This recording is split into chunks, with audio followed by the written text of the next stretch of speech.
I'd like to ask you, have your views on Eastern Europe, the former Soviet Union area, been affected or changed since Ukraine's war against the Russians?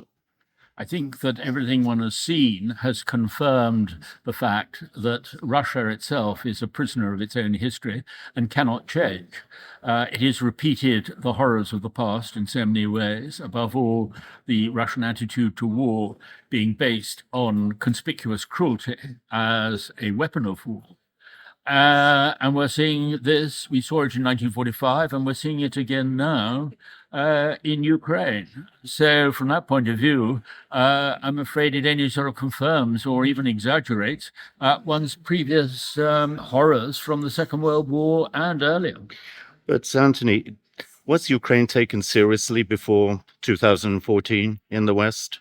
Or was it seen just as a backwater of Russia? It was seen as a part of the Soviet Union, and because of ignorance in the West of the reality of Russia and its other nationalities, it was downplayed. But one found this even in the Russian archives themselves, the way that Ukrainians were never really recognized as such, unless they were being treated almost as traitors.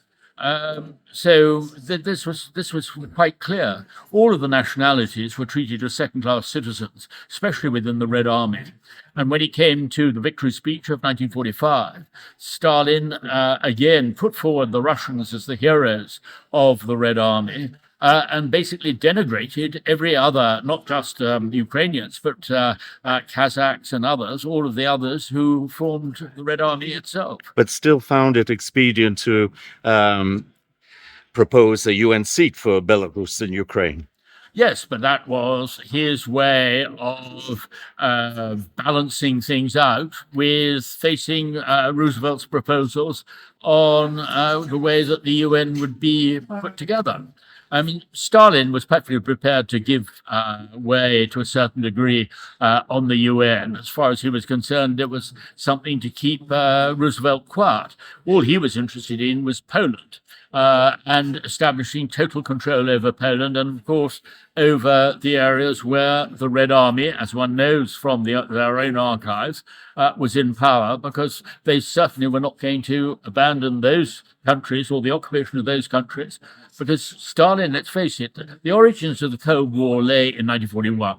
Stalin had been so traumatized by the German invasion, having got it so badly wrong himself, that was why he was determined to have the cordon sanitaire, which would include, obviously, Poland as one of the key elements and part of Germany as well as Central Europe. And for that reason, the Cold War became an absolute inevitable. One shouldn't use that as a word as a historian, I know, but it became a consequence which one could hardly avoid.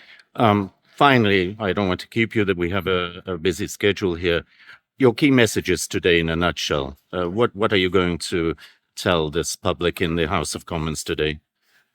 I'm going to talk about the Russian archives. I'm going to be able to talk about the way that the history has been treated, and particularly about the attitudes during the Second World War of the Red Army towards Ukrainians. And I think that is an essential part. But we're all also going to be discussing ways that we might counter this particular imbalance, if you like, in the history of the Second World War and improve things. But the trouble is, we've got to look at the possibility of the way that the Russians are going to react.